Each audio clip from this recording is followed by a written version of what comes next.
सच्चिदानंद रूपाय विश्वोत्पत्त्यादि Hathaway तापत्रय विनाशाय श्री कृष्णाय वयं नुमः।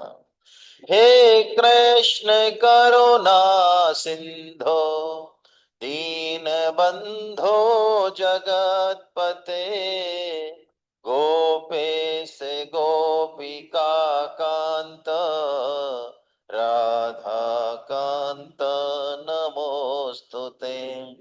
तप्त कांचन गौरांगी राधे वृंदावनेश्वरी वृषभानुसुते देवी प्रणमामि हरिप्रिये। सदा सेव्या सदा सेव्या श्रीमद्भागवती कथा यस्याश्रवणमात्रेण हरिश्चित्तं समा कलेर्दोषनिधे राजन् अस्ति एको महान् गुणः कीर्तनादेव कृष्णस्य मुक्तसङ्गपरं व्रजे। श्रवणं कीर्तनं विष्णो स्मरणं पादसेवनम् अर्चनं वन्दनं दास्यं सख्यमात्मनिवेदनं दया सर्वभूतेषु सन्तुष्ट्यायेन केन वा सर्वेन्द्रियोपशान्त्या च तुष्यत्यासु जनार्दन। निरोधयति मां योगो न सांख्यं धर्म एव च न स्वाध्यायस्तपस्त्यागो नष्टापूर्तं न दक्षिणा। व्रतानि यज्ञच्छन्दांसि तानि नियमायमा यथा वरुन्धे सत्संग सर्वसंगापहो। अहो वकीयं स्तनकालकूटं सिंहासयापाय यदप्यसाध्वी लेभे गतिं धात्र्युच्यतां ततोऽन्यं कं वा दयालुं शरणं व्रजेम। नेमं विरञ्चो लभते प्रसादं न श्रीर्न सर्वैकिमुतापरेते। यन्नो सुराणामसि दुर्गपालो विश्वाभिबन्धैरपि बन्धिताङ्घ्रि निवृत्तसैरुपगीयमाना भवोषधाश्रोत्रमनोभिरामा। क उत्तम श्लोक गुणानुवादा पुमान् विरचेत विना पशुघ्ना वाणी गुणानुकथनै श्रवणो कथायाम् हस्तौ च कर्मसु मनस्तव पादयोर्न स्मृत्यां शिरस्तव निवास जगत्प्रणामे। दृष्टिं सतां दर्शनेस्तु भवत्तनूनां कायेन वाचा मनसेन्द्रियैर्वा बुद्धयात्मना वानुसृत स्वभावा। करोति यत् यत् सकलं परस्मै नारायणायेति जनायेति समर्पयेत्। धन्य घरी सोई जब सतसंगा, धन्य जन्म द्विज अहि कल काल न साधन दूजा। जोग यज्ञ जप तप व्रत पूजा, कह हनुमंत विपति प्रभु सोई। जब तब सुमरन भजन न राम ही सुमरिय गाइए, राम ही संतत सुनिए, राम गुण ग्राम ही कहीं सुनहि अनुमोदन करही। ते गोपद इब भव प्रभु तरु तर कपिडार पर, ते किए आप समान। तुलसी कहूँ न राम से, साहिब सील निधान। राम चरण रति जो चहे, अथवा पद निर्वाण। भाव सहित सो यह कथा, करहूं श्रवण पुट पान। बोलो बाके बिहारी लाल की जय। आप सबके चरणों में बंदन। भगवान श्री कृष्ण की कृपा से पुनः हम इकट्ठे हो पाए। तो नवम स्कंद चल रहा है 279। राजा त्रिशंकु हरिश्चंद्र जी की कथा। तो मनवंतरे ईशानु कथा, ईशानु कथा है शायद इसका सब्जेक्ट। ईशानु कथा मतलब, हाँ, भगवान के भक्तों की बात करेंगे तो भगवान की चर्चा हो जाएगी। तो यहाँ पर दोनों जो वंश हैं, चंद्रवंश और सूर्यवंश, उनकी कथा है इसमें 9वें अध्याय में। कैसे भगवान श्री राम का आविर्भाव होता है, कैसे भगवान कृष्ण का आविर्भाव होता है, इसका जो है। तो अभी राजा त्रिशंकु और हरिश्चंद्र की कथा। ये त्रिशंकु शब्द जो पढ़ा है ना, वो इसी से पढ़ा है। तो मांधाता के वंश में त्रिशंकु हुए, इन्हीं के पुत्र हुए हरिश्चंद्र, है ना। तो त्रिशंकु अपने पिता और गुरु के हिसाब से हो गए चांडाल। फिर विश्वामित्र जी ने कहा कि क्यों चिंता करते हो, मैं भेज दूंगा तुमको शरीर। तो उन्होंने उसको सशरीर स्वर्ग भेज दिया, और देवताओं ने वहां से धकेल दिया कि तुम योग्य नहीं हो। तो देवताओं ने धक्का दे दिया, और विश्वामित्र जी ने कहा कि नहीं, नीचे नहीं आओगे, ऊपर ही जाओगे। तो ये बीच में रह गए, है ना।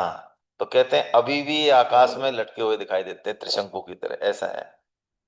तो त्रिशंकु पुत्र जो हरिश्चंद्र थे, इनकी भी कोई संतान नहीं थी। तो इन्होंने, हरिश्चंद्र जी ने कहा कि महाराज यदि कोई मेरे पुत्र हो जाएगा तो मैं उसी से आपका यजन करूंगा, यानी आपके लिए ही होगा, वो मेरा तो होगा नहीं, मेरी तो परंपरा चल जाएगी। तो इनके रोहित नाम का पुत्र हो गया। तो वरुण देव का इन्होंने यज्ञ किया था। तो वरुण देव ने उनसे कहा जब पुत्र हो गया कि राजन लाओ, मेरा यजन करो। तो उन्होंने कहा महाराज अभी तो ये 10 दिन का ही तो हुआ है बच्चा, है ना। अभी तो हम थोड़ा बड़ा हो जाए जब कर देंगे, यजन कर देंगे आपका अच्छे से, है ना। 10 दिन बीत के फिर वरुण जी आए कि बोलो महाराज। अरे कि अभी तो दांत ही नहीं आए इसके, दूध के। अभी तो दांत आएंगे जब कर देंगे। दांत आ गए। अब यजन मतलब यज्ञ करो, मेरा, मेरे को अर्पित कर दो इस पुत्र को, मेरा ही तो है ये। तुमने यही तो कहा था कि तुमको अर्पित कर दूंगा, तो मेरे को दे दो इसको अब। दूध के दांत आ गए। तो वो कह रहे हैं अब करो। दांत आ तो गए। अरे ये तो दूध के दांत हैं, ये भी कोई दांत होते हैं क्या, दूध के दांत हैं, ये गिर जाएंगे जब करूंगा।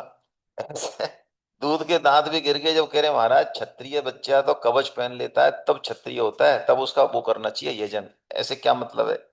ऐसे कुल मिला के उन्होंने जो है उसको वो टल्ला देते गए, नहीं किया उन्होंने। अब वे भी प्रतीक्ष, वरुण देव बेचारे प्रतीक्षा करते रहे हैं।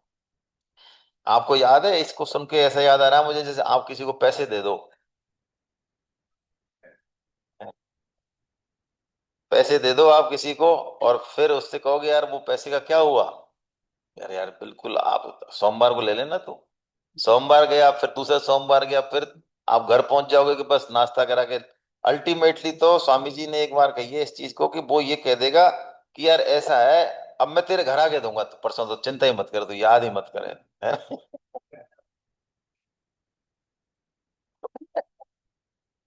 नहीं, कोई लेना देना नहीं है, हैं? ऐसे ही हो रहा है। तो अब जैसे ही इस इतनी वार्ता में जो पुत्र था रोहित, उसको पता चल गया कि यार ये मेरे को तो ये मतलब कोई मतलब नहीं है, मेरे को तो यज्ञ करेंगे ये, है ना। तो वो वहां से भाग गया। अब जैसे ही वो भाग गया तो वरुण देवता ने कहा कि अब बताओ, अब क्या ही का यजन करेंगे। तो उन्होंने उनको महोदर रोग से पीड़ित कर दिया, महोदर रोग से, है ना। इसमें स्किन विस्किन सब खराब हो जाती है, पेट वेट का। तो जब जंगल में जो वो रोहित चला गया, उसको पता चला कि हमारे पिताजी को तो पीड़ित कर दिया है उसने। तो वो वापस लौटने चला कि भाई अब शरीर तो पिताजी का ही है, चलो यजन ही हो जाएगा, वापस तो चलें। तो इंद्र भगवान आ गए। उनको इंद्र भगवान ने उसको डेविएट कर दिया कि अरे वहां जाओगे तो तुम मरोगे ही तो सही। यज्ञ पशु मतलब तुमको ये शरीर हटा के दूसरा शरीर दे देंगे। ऐसा होता था यज्ञ में। यज्ञ पशु का मतलब है कि पशु योनि से मनुष्य योनि मिलने में बहुत समय लगता था, 84 लाख योनि लगेंगी। तो पहले ऐसे ऋषि मुनि हुआ करते थे जो अधम योनि के पशुओं को यज्ञ पशु बना के और बहुत जल्दी उनका कल्याण करते थे, ये था भाव तो। लेकिन अब बाद में क्या हुआ, ऐसे ऋषि मुनि तो रहे ही नहीं। तो लोग मांस खाने के हिसाब से यज्ञ पशु करने लग गए, तो ये गलत परंपरा पड़ गई। इसलिए ये आया है, वेद में ही आया है, भागवत में भी आया है, महाभारत, तीनों में आया है कि यज्ञ में पशु हिंसा नहीं करनी चाहिए। अज का नाम बकरा भी होता है, पशु भी होता है, और अज का नाम बीज होता है। ये महाभारत में बहुत लंबी कथा है इसमें, इसलिए मैं बता रहा हूँ सार रूप में। तो हमको बीज मंत्रों से, जैसे हम आहुति देते हैं ना, अनाज से, जिससे भी, इनसे, समदा से, इनसे ही हमको आहुति देनी चाहिए। यज्ञ किसी की हिंसा करने के लिए यज्ञ बिल्कुल, ये बहुत स्पेशल केस है। ये जो केस है ये बहुत स्पेशल केस है। इस तरह के हम है नहीं, तो इसलिए नहीं करना चाहिए। तो जब भी वो लौटता वापस जाने के लिए, तो वो इंद्र उनको रोक देते कि क्यों जा रहे हो मरने वैसे ही। तो ऐसे करके के 6 वर्ष बीत गए। 6 वर्ष तक तो रोहित वहीं रहे। फिर 7वें वर्ष क्या हुआ, उनको अजीत गर्द, अजीत गर्द एक हुए, इनका मंझला पुत्र था सुनयशेप, इसकी कथा आएगी आगे। तो सुनयशेप को इन्होंने ले लिया, खरीद लिया एक तरीके से, किसके लिए, यज्ञ पशु के लिए। देखो ऐसे भी चलता था पहले। तो उन्होंने आए उसको लेके और पिता को सौंप दिया कि इससे आप यज्ञ कर लो। तो हरिश्चंद्र ने फिर यज्ञ किया, है ना। और वो महोदर रोग से छूट गए। इस यज्ञ में क्या हुआ, विश्वामित्र जी होता थे और वशिष्ठ जी बने ब्रह्मा। देखो आप, तो यज्ञ से प्रसन्न होकर इंद्र ने हरिश्चंद्र को ही सोने का रथ दे दिया। और हरिश्चंद्र को पत्नी के सहित सत्य में स्थित देखकर विश्वामित्र जी बहुत प्रसन्न हुए, है ना। और उस आत्मज्ञान के अनुसार हरिश्चंद्र को उन्होंने जो है, मतलब उनका एक तरह से श्रेय के लिए कल्याण कर दिया, ऐसा उनको यज्ञ दिया। अब इसमें ये जो यज्ञ के होते हैं ना, यहाँ पे वर्णन है, यज्ञ में आज भी 4 पुरोहित होते हैं। आजकल तो एक ही होता है, लेकिन वैसे 4 होते हैं। कौन कौन से, आपको इनके नाम जगह जगह मिलेंगे, कहीं भी भागवत में। होता, अर्धवयु, उद्गाता और ब्रह्मा, इनके चारों के अलग अलग 4 काम है ना। होता क्या करता है, होता आह्वान करता है देवताओं का कि क्या संकल्प है, किसके लिए यज्ञ किया जा रहा है, उस संकल्प के अनुसार। आपको ध्यान हो, वो इला नाम की पुत्री सुदुम्न, जो शुरू शुरू में हमने पढ़ा था, याद है आपको, 9वें अध्याय में ही। तो वशिष्ठ जी के पास गए वो महाराज की, महाराज ये लड़की कैसे होगी, हमको तो लड़का चाहिए था। करें क्या, वो होता ने होता से पूछा, भाई क्या गड़बड़ करी तेने। ब्रह्मा ने पूछा होता से, क्या हुआ। होता ने कहा "साहब, हमको तो ये रानी जी ने कहा हमको लड़की चाहिए, हमने तो वही संकल्प किया"। तो होता क्या करता है, संकल्प के अनुसार देवताओं का आह्वान करता है। और उन देवताओं को बुलाने के लिए जो मंत्र पड़ता है ऋत्विज, वो अर्धव्यु कहलाता है ना। वो मंत्र पड़ेगा, ठीक है। सामवेद के मंत्र पढ़ने वाले ऋत्विज को अर्धयु, और साम यजुर्वेद के मंत्र पढ़ने वाले ऋत्विज को तो अर्धयु, और ये भी सामवेद में से जो मंत्र पढ़ता है देवताओं के लिए, उसको उद्गाता है। ये दोनों मंत्र पढ़ते हैं। और ये दोनों मंत्र ठीक से पढ़ रहे हैं कि नहीं पढ़ रहे हैं, सामग्री ठीक से है कि नहीं, क्रम ठीक है कि नहीं, यज्ञ का ओवरऑल इंचार्ज जो होता है वो होता है ब्रह्मा, ओवरऑल इंचार्ज। ठीक है, ऐसे 4 लोग होते हैं ये, ठीक है। सुखदेव जी कहते हैं रोहित का पुत्र था हरित, इसी वंश में राजा बाहुक हुए। ये अपन बहुत शॉर्ट में ले रहे हैं क्योंकि बहुत लंबे लंबे चरित्र हैं ये। बाहुक की मृत्यु के बाद उनकी पत्नी सती होने को उद्युत हुई, तो महर्षि औरव ने उन्हें रोक दिया क्योंकि वे गर्भवती थी। तो जब उनकी सौतों को ये बात पता चली कि ये इसको तो गर्भ है और हमको है नहीं, तो उन्होंने उसको भोजन के साथ गर दे दिया, गर यानी विष। लेकिन वो बच्चा ऐसा था अंदर, वो विष खाने के बाद भी मरा नहीं और वो जन्म हो गया उसका। तो विष के साथ जन्म होने के कारण उसका नाम कहलाया सगर।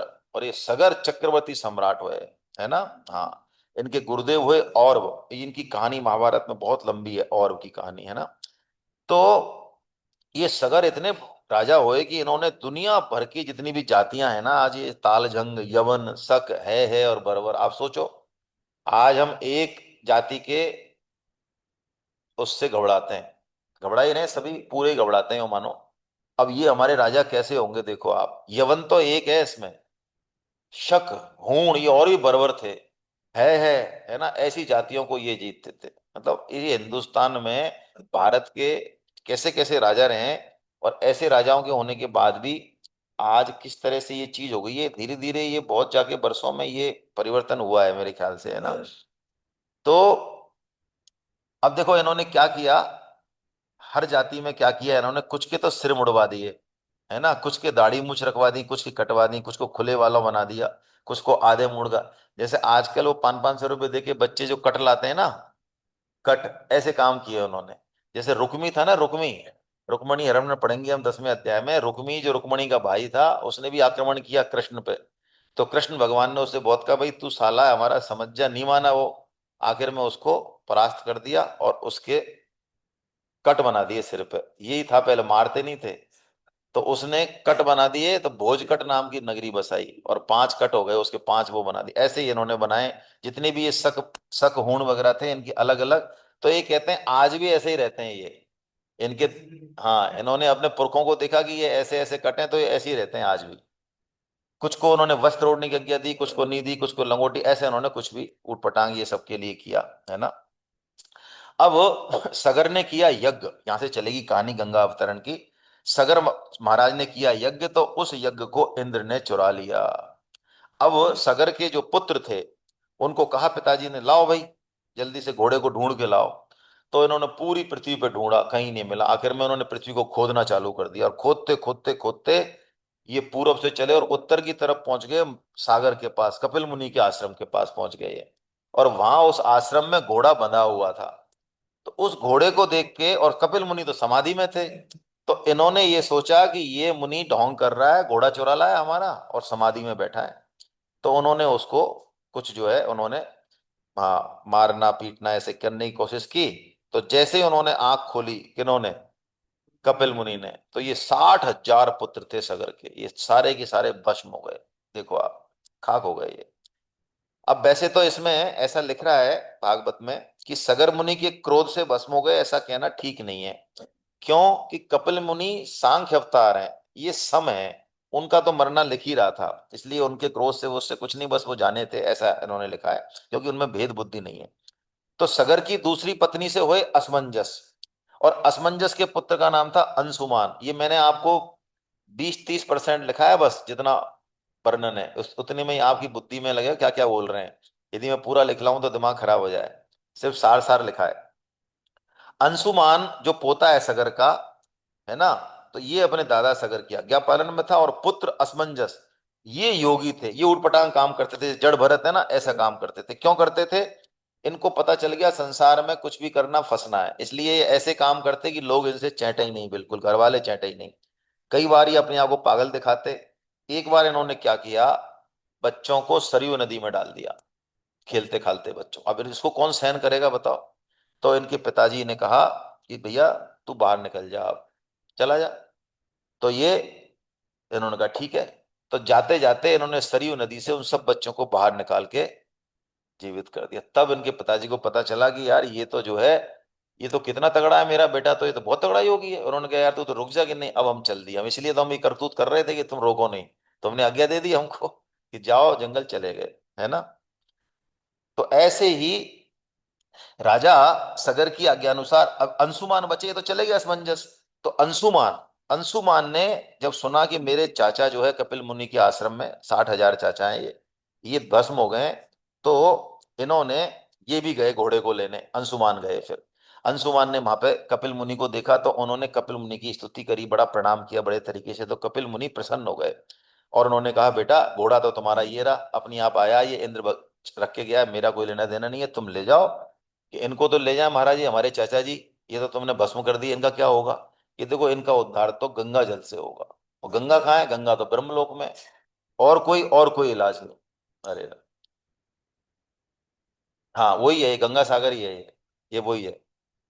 तो अब यज्ञ तो हो गया पूर्ण, घोड़ा ले आए, यज्ञ पूर्ण हो गया, और राजा सगर अंशुमान को बना के राजा, और वो चले गए। ठीक है।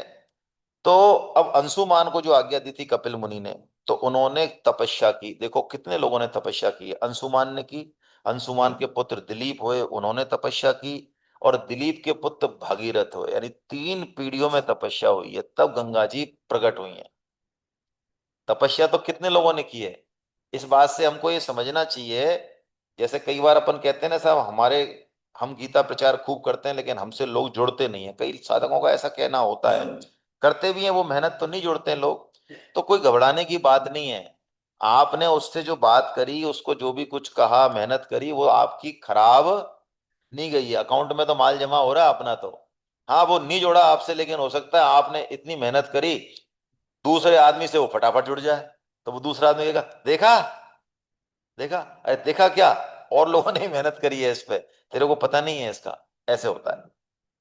तो गंगा जी आ गई। तो गंगा जी ने कहा कि चलो देवी। अरे कि चलो कहाँ। तो दो समस्या हमारी। क्या कि जब मैं ऊपर से ब्रह्मलोक से आऊंगी तो पृथ्वी में थोड़ी रुकूंगी, मैं तो पाताल में चली जाऊंगी पृथ्वी को फोड़ के। अच्छा। अरे तेरी ये तो बहुत तगड़ी समस्या। और दूसरी कि अब आप जैसे 60,000 चाचाओं को करोगे, ऐसे लोग हमको नहाएंगे, और हम तो भगवान की चरण धोवन है, पत है ना, परम पावन है। तो हमारे अंदर लोग नहाएंगे तो उन पापों को मैं कहाँ छोड़ूंगी, सब पापों को मेरे यहाँ छोड़ देंगे लोग पृथ्वी लोक में। तो दो समस्या, इन दो समस्याओं का तुम समाधान करो, तो मैं चलूं। ये उन्होंने कहा। साधवो न्यासिने शांता ब्रह्मिष्ठा लोक पावना हरन्ति अघम ते असंगा ते शास्ते ही अघवद्धरी। भागीरथ ने कहा, माता मेरे पास एक का तो समाधान है। क्या? कि आपके पापों का समाधान है, कि पापों को तो दूर कर देंगे। कौन कर देंगे? अरे कि वो संत, कौन से संत, जिन्होंने लोक परलोक धन संपत्ति स्त्री पुरुष की कामना का संन्यास कर दिया है, और जो संसार से उपरत होकर अपने आप में शांत हैं। ऐसे ब्रह्मनिष्ठ और लोगों को पवित्र करने वाले जो परोपकारी सज्जन हैं, संत हैं, वो जैसे ही आप में नहाएंगे तो वो पाप सब भस्म हो जाएंगे, बचेंगे ही नहीं। क्यों? क्यों नहीं बचेंगे? क्योंकि उनके हृदय में इन पापों को मारने वाले, अगासुर को मारने वाले भगवान हमेशा विराजमान रहते हैं। क्या बढ़िया बात है। देखो आप, संत की महिमा भगवान से ज्यादा बताइए। और दूसरी समस्या के लिए मैं जाता हूं, कि दूसरी में रुद्रदेव भगवान शंकर वही हैं एक सबकी समस्याओं का आखिरी पड़ाव। कई कई अधिकारी अपने टेबल पे लगा के रखते हैं, बैंकों में भी, सेक्रेटरीट में मैं देखा है, बड़े अधिकारी जो होते हैं, है ना, आजकल तो कोई नहीं रखता, पहले रखते थे अच्छे अधिकारी। समस्याओं का आखिरी पड़ाव ऐसे टेबल रहती थी। आजकल ऐसे अधिकारी नहीं बचे वास्तव में। मतलब आपकी कोई नहीं सुन रहा है, कोई आपको पट्टा नहीं दे रहा है, आपके साथ बड़ी ज्यादती हो रही है, गुंडागिर्दी हो रही है, कोई नहीं सुन रहा। आप 10 जगह रो लिए, बड़े बड़े अधिकारियों से रो लिए, लेकिन ऐसे भी ऊंचे डिपार्टमेंट में होते थे अधिकारी, कि जिनके यहाँ आप चले गए, मान लो मिल लिए एक बार, तो फिर आपकी समस्या का समाधान होगा। ऐसे नहीं कि वहां भी जाओ और फिर भी नहीं होगा। ऐसे होते थे पहले दमदार। आजकल समय नहीं है लोगों के पास, वो अपने और भी इससे भी ऊंचे काम में लगे हुए हैं। तो उन्होंने ये कहा कि भगवान शंकर तुम्हारा वेग कर लेंगे। क्यों? भगवान शंकर में ही सारा विश्व ओतप्रोत है। तो अब उन्होंने तपस्या करी भगवान शंकर की। तो भगवान शंकर प्रसन्न हो गए। उन्होंने तथास्तु कह दिया कि ठीक है महाराज, इससे बढ़िया क्या बात है। भगवान भगवान की चरण धोवन आएगी नीचे, तो इससे बढ़िया हम कर लेंगे, कोई दिक्कत नहीं है। तो भगवान शंकर ने जैसे गंगा जी आई तो अपने सिर पे धारण किया, और उनकी जटाओं में गंगा जी घूमी है। देखो आप, सिर की जटाएं कैसी होंगी, कि गंगा जी जैसा अथाह प्रभाव शिव की जटाओं में घूम रहा है। इसका मतलब जटाएं क्या है ये, हम समझ रहे हैं वैसी जटाएं थोड़ी हैं, ये पूरा विश्व ही उनकी जटाएं हैं। और उनको इतना मजा आया भगवान शंकर को, जैसे ही इतना सिर ठंडा हो गया, जैसे गंगा जी में नहाते हैं ना कहीं मई जून में, तो वो तो एकदम मस्त हो गए, समाधि में चले गए। और भागीरथ जी हाथ जोड़े खड़े हैं कि महाराज ये घूम रही हैं, इनको निकालो तो सही कहीं से। तो कहते हैं 1 महीने तक भगवान शंकर ने मजे करे आराम से। भागीरथ जी सोच रहे हैं इतने दूर से लाए, है ना, तो है ना, आसमान से गिरे और खजूर में तो अब जब भगवान शंकर ने कृपा करी है, गंगा जी को रास्ता दिया है, तब भागीरथ जी गंगा जी को लेके चले। कैसे लेके चले? घोड़े से चले वो। माता से कहा कि माता जी तुम पीछे पीछे आते जाओ, मैं चल रहा हूं। तो जहां जहां से ये गए हैं तो घोड़े से चले वायु वेग से, और वहां पहुंच गए गंगा सागर। और गंगा सागर जब पहुंचे हैं, तो जैसे ही सगर पुत्रों को जो भस्म रूप में पड़े थे, गंगा जल ने संपर्क किया, वे तुरंत जो है स्वर्ग में चले गए। तो अब बता रहे सुखदेव जी, परीक्षित, जब गंगा जी के संसर्ग मात्र से भस्मीभूत सगर पुत्रों को स्वर्ग की प्राप्ति हो गई, तो जो श्रद्धा के साथ नियम लेकर श्री गंगा जी का सेवन करते हैं, उनके संबंध में तो कहना ही क्या है। जो मैंने तुमको गंगा जी की महिमा बताई है, उसमें आश्चर्य की बात नहीं है, क्योंकि गंगा जी भगवान के चरण कमलों से निकली हैं। जिनकी श्रद्धा के साथ चिंतन करने बड़े बड़े मुनि निर्मल हो जाते हैं, और तीनों गुणों के कठिन बंधन को काटकर तुरंत जो है भगवत स्वरूप हो जाते हैं। स्वामी जी ने ये कहा है कि जैसा गंगा किनारे साधन होता है, वैसा कहीं और नहीं होता है। देखो स्वामी जी की ये बात है, यानी कहीं चले जाओ। स्वामी जी ने कहा, ऋषिकेश को स्वामी जी ने बहुत, गंगा किनारे कहीं भी चले जाओ सबसे बढ़िया है। सब तीर्थों में गंगा तीर्थ श्रेष्ठ है। और गंगा जी का दर्शन कर लो, गंगा जी का पान कर लो, या त्रिकाल गंगा स्नान कर लो, या देखो बहुत जोरदार बात बता रहे हैं, या जब हम नहाएं तो गंगा के नामों का उच्चारण कर लो, जटा संगरी विष्णु पादोदकी गंगे, है ना, ऐसे गंगा जी के जो नाम है, तो हमको गंगा स्नान का ही फल मिलता है। वैसे भी साधक को प्रतिदिन गंगा जल लेना चाहिए, है ना। गंगा जल और तुलसी, और वो भी लेना चाहिए, कहते हैं निर्माल्य, है ना। भगवान जगन्नाथ जी का निर्माल प्रतिदिन लेना चाहिए। और एक चीज और है, शायद ब्रजरज है या संत चरण है, मुझे याद नहीं आ रहा, चार चीजों को प्रतिदिन लेना चाहिए ऐसा कहते हैं। चार चीजों की जो प्रतिदिन लेता है, उसकी कभी भी मौत हो, है ना, एक्सीडेंट से हो, वैसे हो, बुखार में हो, कैसे भी हो, उसका पतन नहीं होगा, है ना। क्योंकि है, निर्माल इसको बोलते हैं। जगन्नाथ जी में आप कभी गए हो तो वहां पे चावल का, सूखे चावल का प्रसाद मिलता है। वो लाल सी पोटली में आता है, 10 10 20 20 रुपए की, है ना। कभी आप जाओगे तो लाल सी पोटली आती है, तो एक चावल ले लो, आप एक दो पोटली मंगा लो, है ना, बरसों के लिए हो जाती है। कई संतों का ये नियम होता है कि निर्माल के बिना वो भोजन ग्रहण नहीं करते हैं। ऐसा हुआ है, कई संत जिन्होंने नियम ले रखा है कि उनके पास 2 दिन निर्माल नहीं है, अपने आप निर्माल आ गए तभी भोजन लिया। आप कभी जाओ तो किसी से मंगा भी सकते हो, आजकल शायद ऑनलाइन भी मिलता है, कोई खास बात नहीं है ना। पुरी में जब सेमिनार हो तो चलना, पुरी में सेमिनार तो होती है हर साल, तब ले आना वहां से। एकादशी को देखो चावल मत लो उस दिन, है ना। और बाकी तो देखो, दोनों भाव है, भगवत प्रसाद मान के आप ले भी सकते हो, है ना। क्योंकि चावल तो हम, मेरा ये भाव है, पर्सनल भाव बता रहा हूं मैं, वैसे तो मना ही करते हैं, मेरा ये भाव है कि चावल के टाइम पे तो जब निर्मल हमारी धर्मपत्नी मना करती मत लो, नहीं लेते हैं। लेकिन दुनिया भर के और काम तो करते ही हैं, वो चावल से भी और भयंकर हैं जो। मैं यही कह रहा हूँ ना, वहां तो एकादशी मानी नहीं जाती है। वहां कभी आप जाओगे, मैंने बताया ना शायद पहले भी, वहां एकादशी मंदिर का जो पार्श्व भाग है, वहां एकादशी मैया को बांध रखा है उन्होंने। यानी वहां पे जगन्नाथ जी में एकादशी को भी जाओगे आप, बढ़िया चकाचक भोग उड़ेंगे आपके। तो आप ऐसा कर सकते हो, जब भी एकादशी पड़े, फ्लाइट से आप जगन्नाथ जी चले जाया करो, शाम को आ जाया करो। इससे इससे आपको ज्यादा जो है कष्ट झेलना नहीं पड़ेगा। ऐसा कर सकते हो आप चाहो तो। नहीं है। हाँ, तो मानसिक रूप से ही पाना फिर। ऐसे नहीं, वहां मानसिक रूप से जगन्नाथपुरी में चले जाओ और यहाँ पे चकाचक खा रहे हो भौतिक रूप से। ये गड़बड़ मत करना भाई, है ना। हाँ चलो, ये है। ठीक है। तो देखो यहाँ लिख रहा है, बैसाख शुक्ल सप्तमी को आकाश मार्ग से गंगा जी आई हैं, बताओ, बैसाख में। और जेठ मास की दसवीं को शिव जी ने गंगा जी को बाहर निकलने का रास्ता दिया है। देखो 1 महीना और 3 दिन मौज करी है भगवान ने। देखो अब इसी भागीरथ के वंश में आगे सौदास हुए हैं। ये सौदास कौन है? कलमाशपाद है इनका नाम। कैसे हुआ वो बता रहे हैं।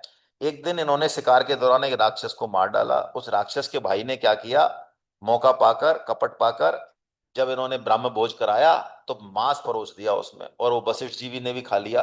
तो वशिष्ठ जी ने इसको दे दिया गुस्से हो क्या शाप, किसको, राजा को। राजा तू जो है राक्षस हो जा, मांस खिला दिया तूने हमको। तो सौदास ने भी कहा कि मैंने तो मांस खिलाया है नहीं, मेरा तो काम है नहीं, मेरी बिना गलती के आप दे रहे हो। तो इन्होंने भी जो है जल भर लिया कि मैं भी तुमको शाप देता हूं। तो इनकी पत्नी थी मदयंती, उसने कहा अरे अरे, गुरुदेव को शाप दे रहे हो, गलत बात मत दो। तो अब सौदास जी कैसे राजा है देखो, उस सांप के जल को एक संकल्प तो कर ही चुके थे। उन्होंने सोचा इसको कहाँ छोड़ूं। अब उन्होंने कहा आकाश में छोड़ूं, पर्वत पे छोड़ूं, जल में छोड़ूं, कहीं भी छोड़ूं, सभी जगह भाई जीव जंतु बच रहे हैं। तो उन्होंने विचार करके उस जल को अपने पैरों पर डाल लिया। देखो आप, तो उनके पैर पड़ गए काले, इसलिए उनका नाम पड़ गया कलमाश पाद, यानी काले पैरों वाले। और इतनी उनकी शुद्ध भावना है, इसलिए उनका मित्र से, सबके प्रति मित्र भावना हो गई, ये मित्र से नाम पड़ा। अब एक दिन राक्षस बन गए ये, तो चले गए जंगल में, सौदास जो राजा है। इन्होंने एक दिन एक ब्राह्मण दंपत्ति था उसको पकड़ लिया, है ना। तो ब्राह्मण पत्नी बोली राजन, तुम राक्षस थोड़ी हो, तुम तो राजा हो, क्यों मार रहे हो मेरे पति को, ऐसा अधर्म मत करो। क्यों कि ये मनुष्य शरीर जीव को धर्म अर्थ काम और मोक्ष, ये तीनों की, चारों की पुरुषार्थों की प्राप्ति कराने वाला है। तो मुझे अभी काम पुरुषार्थ की प्राप्ति जो है हुई नहीं है, मेरे पति देव को और मुझे भी संतान की कामना है, और इस ब्राह्मण देव की भी अभी कामना पूरी नहीं हुई है, इसलिए आप मुझे मेरा पति दे दो। लेकिन वो तो खा गया उसको। तब ब्राह्मणी ने कह दिया कि तू भी यदि तेरी पत्नी के साथ सहवास करेगा तो तेरी मृत्यु हो जाएगी। तो 12 वर्ष बाद राजा सौदास वशिष्ठ जी के शाप से मुक्त हो गए, यानी वो बस राजा बन गए, ठीक है। राक्षस का तो शाप हट गया, लेकिन अब बच्चा नहीं हुआ उनके, क्योंकि उनको ध्यान था, मदयंती को पता था। तो फिर वशिष्ठ जी से उन्होंने जो है रिक्वेस्ट करी है कि महाराज हमारा वंश तो चलना चाहिए। तो वशिष्ठ जी ने मदयंती को गर्भ धारण कराया है। 7 वर्ष तक, क्योंकि ब्रह्म बालक है ये, 7 वर्ष तक गर्भ में रहा, बच्चा पैदा नहीं हुआ। तब वशिष्ठ जी ने पत्थर से उसके पेट पर आघात किया। पत्थर को कहते हैं अश्म, इसलिए ये कहलाया अश्मक। अब मेरा ये भाव रहता है इन चीजों में कि जैसे आजकल सर्जरी से या उस तरह से होता है ना, तो ये भी कोई इस तरह की चीज है, इसकी भाषा ऐसी है पत्थर से। क्योंकि जो इस तरह के ग्रंथों की रचना करेंगे वो इस भाषा को नहीं लिख सकते, लेकिन इस भाषा में कुछ छुपा हुआ है, ये कूट शब्द है, ये मेरा ऐसा मानना है ना। कूट शब्द है, इनका कोई मतलब है, अपन को हमें पता नहीं है इन चीजों का।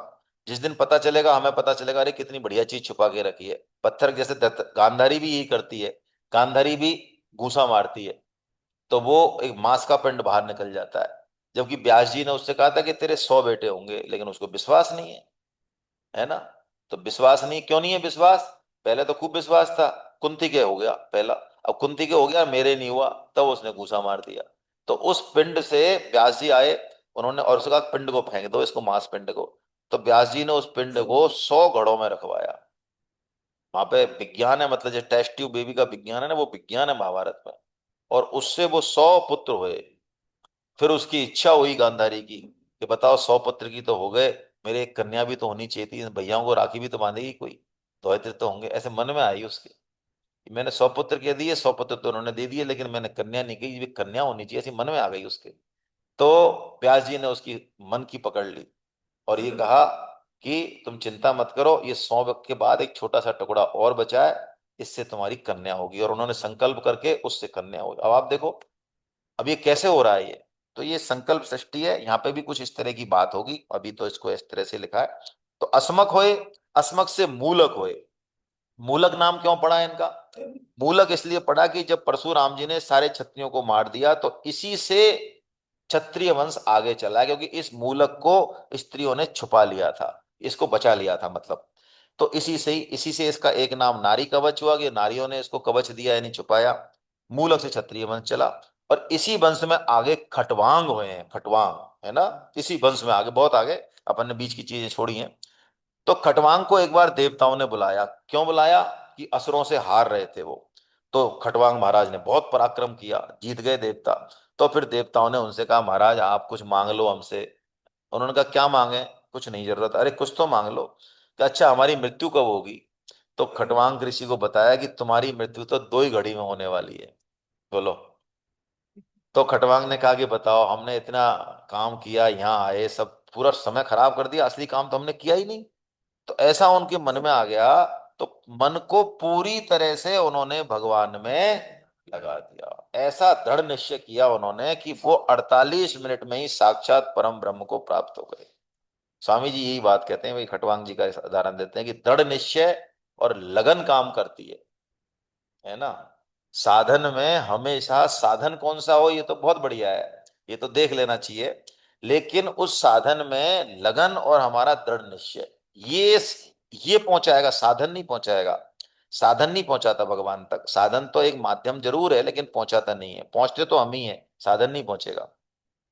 अब इसी वंश में आगे भगवान श्री राम का वर्णन है। इक्ष्वाकु वंश में राजा खटवांग के पुत्र दीर्घबाहु हुए, दीर्घबाहु के रघु हुए, रघु के अज हुए, और अज के हुए दशरथ, और दशरथ के हुए फिर भगवान श्री राम। तस्यापि भगवान शेष साक्षात ब्रह्ममयो हरि अंशांशेन चतुर्धागा पुत्र त्वं प्रार्थितैषुरे। कौन कौन? राम लक्ष्मण भरत शत्रुघ्ना इति संज्ञया, एक ही चार अंशों में प्रकट हुए। और ये जो अगला श्लोक है इसमें पूरी रामायण को सुखदेव जी ने एक श्लोक में कह दिया, इसलिए इसे एक श्लोकीय रामायण कहते हैं। बड़ी जबरदस्त है ये।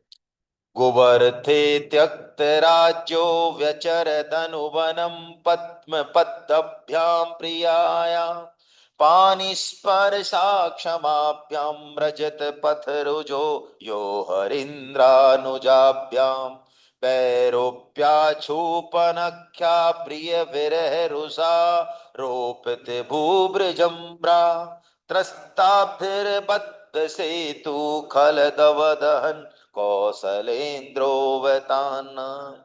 देवताओं की प्रार्थना पर स्वयंभू और मनु शत्रुपा को वरदान को सत्य करने के लिए साक्षात परम ब्रह्म परमात्मा भगवान श्री हरि ही अपने अंश से चार रूपों में राजा दशरथ के पुत्र हुए, जो अपनी पिता के आज्ञा पालन के लिए राज्य को त्याग कर अपनी प्रिय सीता के कर पल्लव का स्पर्श सहन करने में भी असमर्थ। देखो आप क्या लिख रहा है भगवान श्री राम के लिए, अपने प्रिय सीता जी के कर पल्लव का स्पर्श सहन करने में असमर्थ। ऐसा आया है, यहां तो नहीं आया, कि सीता जी इतनी कोमलांगी हैं, इतनी कोमलांगी हैं कि उनको जब यहाँ पे लाया गया दशरथ जी के बाद, जब वो आई हैं, तो उनके पूरे रास्ते में पालकी में सब जगह जो है, ये क्या बोलते हैं, कमल के पत्ते नहीं, कमल के पत्तों में भी जो कर्णिका होती है, कर्णिका में भी एक बहुत पाउडर सा होता है, बहुत ही मुलायम होता है, पत्ते तो बहुत टफ होते हैं, उसकी तुलना में एक बिल्कुल पाउडर होता है, एक वैसा अलग कर्णिका होती है, कमल की कर्णिका वो।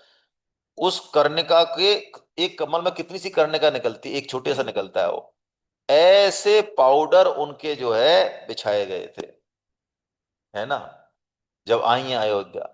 और उसमें भी कहीं कर्णिका में कोई छोटी मोटी तंती रह गई, है ना, तो उससे उनके, जब उनका पैर पड़ा तो उससे उनके जो है पैर में, हाँ, दिक्कत हो गई।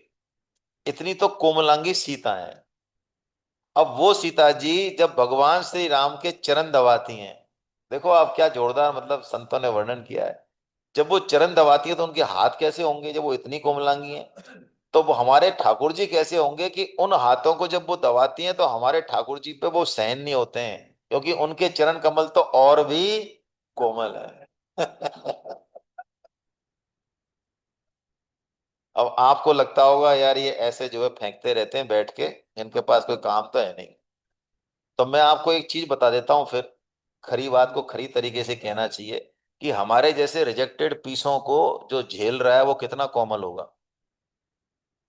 सोचो आप, हम 24 घंटे हमारे नाटक पंक्ति चलती रहती है, सेवा का हम नाम जानते नहीं, झूठ सांस सब हमारे चलता रहता है, भगवान को हम मानते नहीं, जिसके आधार आश्रय, कितना उसका टाइम, मतलब हमारे जैसे रिजेक्टेड पीस को जिसके सुधरने की भी कोई उम्मीद नहीं दिखती, उसको भी जो लगातार झेल रहा है वो कितना कोमल होगा, है? नहीं होगा कोमल? यदि ऐसा कोमल हृदय नहीं हो तो बताओ कैसे पार पड़े। वो वास्तव में इतने कोमल हैं, तो इसलिए ये कहा सुखदेव जी ने, बिल्कुल सही कहा है, गलत नहीं कहा है। क्या कहा है कि अपनी प्रिय सीता के कर पल्लव का स्पर्श सहन करने में भी असमर्थ जो उनके चरण कमल हैं, उन्हीं चरण कमलों से जो बनवन बिछरे। देखो आप, और कपिराज हनुमान तथा लक्ष्मण जी जिनके मार्ग की थकावट दूर करते थे, और जिन्होंने सूर्पणखा को विरूप करने के कारण प्राप्त प्रिया वियोग से क्रोध के कारण, है ना, ये लिखा है त्रस्ताब्धिवत सेतु खल वल दहन, है ना, जिनकी भ्रकुटियों से समुद्र डर गया। देखो ऐसा है, ऐसा बढ़िया जबरदस्त वर्णन करते हैं संत तो, कि जैसे ये होती है ना अपनी है, अपन तो खैर बनाते नहीं है, लेकिन इसको ढंग से बना लिया जाए तो ये बड़ी अच्छी से दिखती हैं। तो इन्हीं को बना लिया है, इनको मान लो धनुष, धनुष ऐसा ही तो होता है, ठीक है, और भगवान ने जैसे प्रकृति करी तो जैसे धनुष में से तीर निकल रहा है उससे, हाँ समुद्र सब डर गए, महाराज क्या कर रहे हो, आपकी प्रकृति से तो पूरी सृष्टि का प्रलय हो जाएगा, आप कर क्या रहे हो ये, आपको धनुष मनुष की जरूरत क्या, आप तो प्रकृति में उठा दो तो काम हो जाए। ऐसा वर्णन है सुखदेव जी का, ये वर्णन बहुत गहरा है एक्चुअली, इसी श्लोक पे पूरा दिन बोलते हैं संत, इस एक श्लोक पे। अब अपन, है ना, अपन तो थोड़ा थोड़ा स्वाद ले लेते हैं, बस बहुत है इतना ही। तो प्रिया वियोग के क्रोध के कारण चढ़ी हुई जिनकी भ्रकुटियों से समुद्र डर गया, और जो समुद्र पर पुल बांधकर दुष्ट दलन रूपी वन के लिए दावानल सिद्ध हुए, वही कौशलपति भगवान राम हमारी रक्षा। ये एक श्लोक है, ठीक है। तो अब ये सारा उनका वर्णन दिया है भाई, सेकंड पैराग्राफ में नहीं ले रहा हूं मैं। तो ऐसे करके रावण को तो मार दिया, और फिर सुखदेव जी कहते हैं परीक्षित, भगवान श्री राम की आज्ञा लेके विभीषण ने सबका जो है अंतिम संस्कार वगैरह किया, और फिर भगवान श्री राम अशोक वाटिका में जो सीता जी थी वो लेके आए उनको, विभीषण और सब लेके आए वो, है ना। तो जैसे ही भगवान का दर्शन पाया सीता जी ने, बड़ा आनंद आया उनको, है ना, और भगवान ने विभीषण को राजा बना के एक कल्प की आयु दे दी, और फिर सीता जी को विमान पर बिठाकर अपने दोनों भाई लक्ष्मण और सुग्रीव, है ना, भाई माना है सुग्रीव को, और सेवक हनुमान जी के साथ वो आए अयोध्या। अयोध्या क्यों आए, विभीषण ने बहुत कहा, सबने बहुत कहा, कहीं नहीं रोके, सीधी फ्लाइट है भगवान की, बीच में स्टॉपेज नहीं है इसका। हाँ पुष्पक विमान जो था ये फ्लाइट सीधी आई है अयोध्या, रुकी नहीं है कहीं। हाँ भगवान ने बीच बीच में, क्योंकि दिखाते गए भगवान, जो 12 साल का सिस्टम था भगवान का, कि देखो हम यहाँ पे 4 महीने रहे, यहाँ पे हमने इस राक्षस को मारा, ये तो सीता जी को वो सारी जगह दिखाते हुए जा रहे हैं भगवान, ऊपर से ही पुष्पक विमान से ही। और पुष्पक विमान ऐसा है कि मन मन के अनुसार चलता है वो, अभी यहाँ पे दिखा रहे हैं तो वो रुक रहा है, उसको कोई जरूरत नहीं है लैंडिंग की, और जितना बड़ा हो सकता है उतना बड़ा हो जाता है, ये संभव है ऐसा, है ना। अब क्यों आए वो, कि वहां पे भरत जी से मिलना है उनको। भरत जी कैसे कर रहे हैं, 12 साल तक भरत जी ने गौमूत्र में पकाया हुआ जौ का दलिया खाया है, देखो आप, यानी गाय के गोबर में जो जौ निकलते हैं उसको वो बीनते हैं, मुश्किल से एक मुट्ठी जौ होता है, उसको वो पानी में पकाते हैं और उसी को वो पाते हैं। 24 घंटे में भरत जी ने जौ के अलावा कुछ नहीं खाया है। भरत जी की दिनचर्या को देख के उस समय के ऋषि मुनि संत तपस्वी कांपने लगते हैं, कांपते हैं वो, कि ये राजा, मतलब राजकार करना, आप सोचो, भरत जी भगवान की, जो भगवान ने आज्ञा दी है कि राजा बनो, तो राजकार भी तो कर रहे हैं, कितना टेंशन होता है राजकार में, कितनी मेहनत करते होंगे। कोई ऐसा थोड़ी है कि पद्मासन लगा के और बस ओम ओम करना है, ये थोड़ी करना है वहां। तो आप सोचो भरत जी की जो लाइफ है, उनका जो रहनी करनी है, वो संतों से और ऋषि मुनियों से कितनी ऊंची होगी, कितनी ऊंची, ये सोचने की बात है। तो भगवान से हैं, बल्कि ये जो वस्त्र होते हैं ना सिंपल, है ना, ये जंगल की चीजें सब।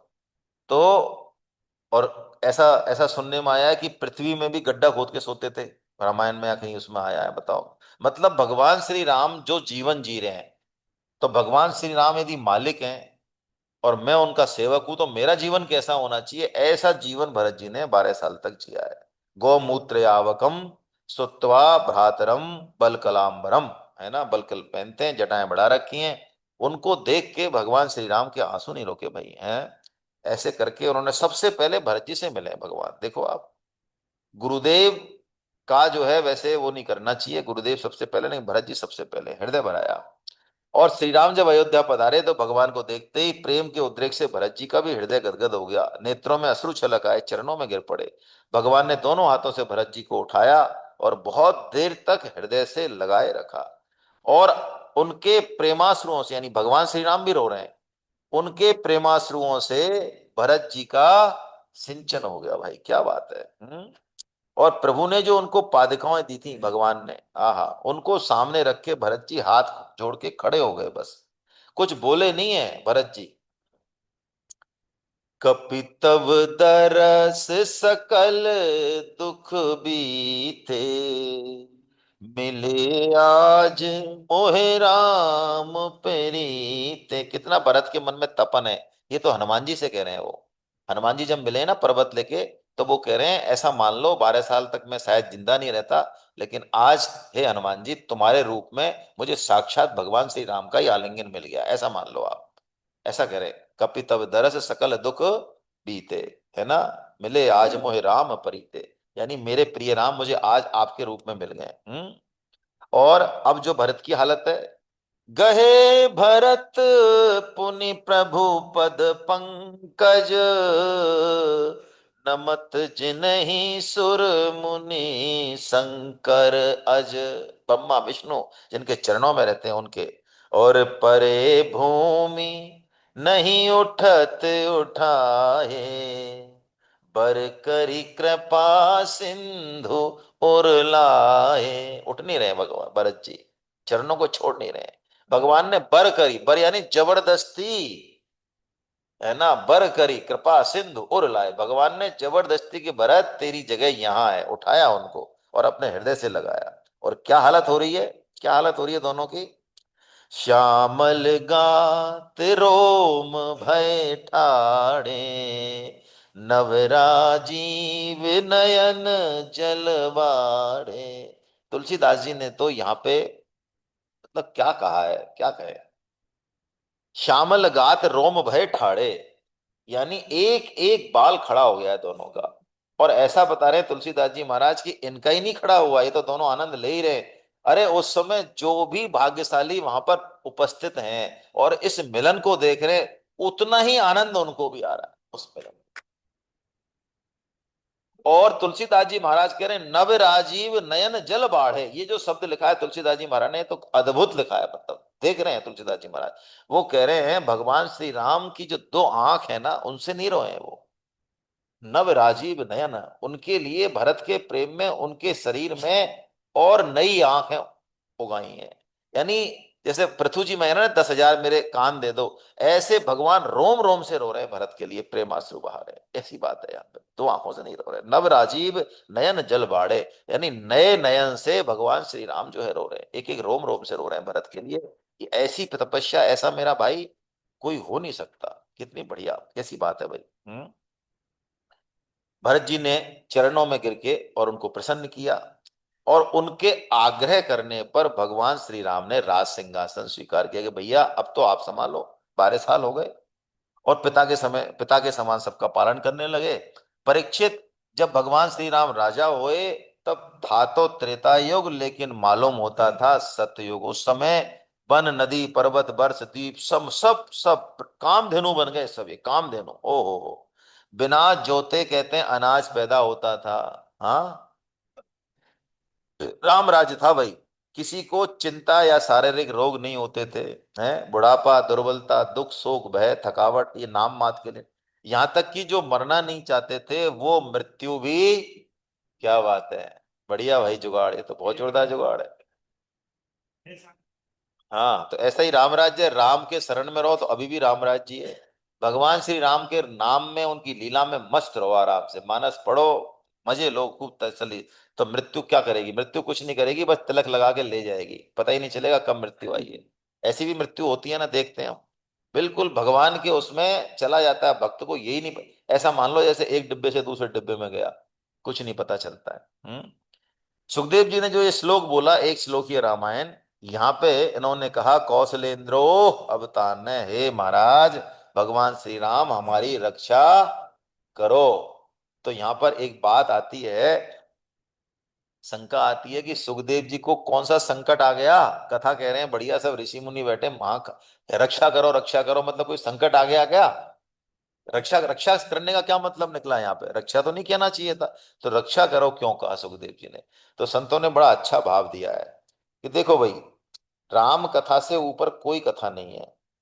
तो सुखदेव जी को कहनी है कृष्ण कथा। अब कृष्ण कथा चालू होगी ना बस 10वें स्कंद में। तो जैसे ही राम कथा में घुसे सुखदेव जी, तो उन्होंने कहा कि अरे ये तो और भी मीठी है। और राम कथा को कहते कहते वनवास और भरत जी का, और वो कह रहे हैं कि महाराज, राम से भगवान से कह रहे हैं कि महाराज अब आप क्या चाहते हो। हम आए तो कृष्ण कथा कहने के लिए, लेकिन हम तो आप ही कथा में ही डूब रहे हैं। अब कृष्ण कथा हम नहीं कह पाएंगे। आपका ही चरित्र इतना जबरदस्त है कि हमारा मन और चित्त सब जा रहा है आप में। तो आपको यदि कृष्ण कथा कहलवानी है तो आप कहलवा लो, इसलिए आप हमारी रक्षा, यानी आप ही इजाजत दो बाहर आने के लिए, यानी आ नहीं सकते। ऐसा है सुखदेव जी का भाव। देखो क्या बढ़िया बात है? तो चैतन्य महाप्रभु ये कहते हैं, भक्त के जीवन में भगवान की आज्ञा पालन करना सर्वोच्च कर्तव्य है, सर्वोच्च। भगवान का आदेश है सब धर्मों को त्याग कर केवल मेरी शरण। यानी हमको लगता है ये काम करना चाहिए, और भगवान कह रहे हैं कि नहीं ये मत करे, दूसरा कर, तो उसी को करना चाहिए, है ना। भगवान का आदेश है कि कृष्ण वाणी का प्रचार करे, तो करे। कृष्ण वाणी का, राम वाणी का, जैसा भी है। अच्छा, इन दोनों में एक और बात है। इसको सुन के किसी को लगता है कि अरे कृष्ण और राम में फर्क बताया है यहाँ पे, आपको कई बार बता ही दिया है, ये तो कोई खास बात नहीं है। भगवान श्री राम को 12 कला का अवतार माना जाता है, और कृष्ण को है भी ऐसा, इसमें कोई दो राय नहीं है। लेकिन खास बात जो यहाँ पर है उसको समझना चाहिए। भगवान श्री राम सूर्यवंश में, सूर्यवंश में 12 राशियां होती हैं, ठीक है। चंद्रवंश में 16 कला होती हैं। ये 12 में भी पूर्ण है, ये 16 में भी पूर्ण है। दोनों में अंतर कुछ नहीं है। जैसे एक माँ के दो बेटे हैं, दोनों पे माँ का प्रेम पूरा की पूरा है। एक माँ के 4 हैं, उन पे भी पूरा की पूरा है। 8 है, उन पे भी पूरा की पूरा है। उन पे आप डिवाइड नहीं कर सकते। ऐसे ही ये है। राम कृष्ण दो एक हैं, अंतर नहीं इनमें, इनके नयन गंभीर हैं, इनके चपल। बस इतना ही फर्क है। 12 कला का 12, उसका मतलब इतना ही है कि भगवान ने यहाँ पे अपने आप को एक मर्यादा में रखा है। भगवान श्री कृष्ण पूर्ण चंद्र है, उन्होंने हर कला को जिया है।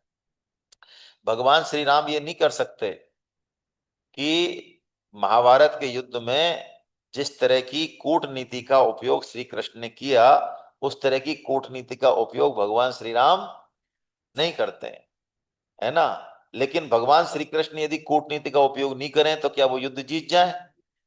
तो ध्यान रखना इस बात को। हमने शास्त्रों के समग्र मंतव्य को नहीं समझा।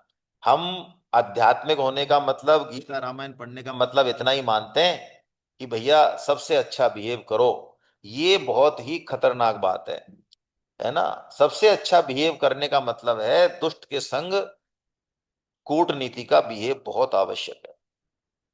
क्यों? यदि कूटनीति का नहीं किया तो वो हमको कहीं का नहीं छोड़ेगा, हमारे पूरे सिस्टम को खत्म कर देगा।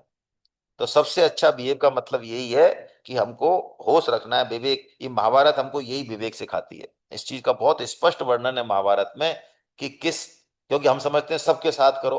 जब हमारी समझ में नहीं आता, हमारे सिर पर डंडा मार रहा है, रेप कर रहा है दुनिया भर के, तो इसके साथ कैसे भगवान देखें?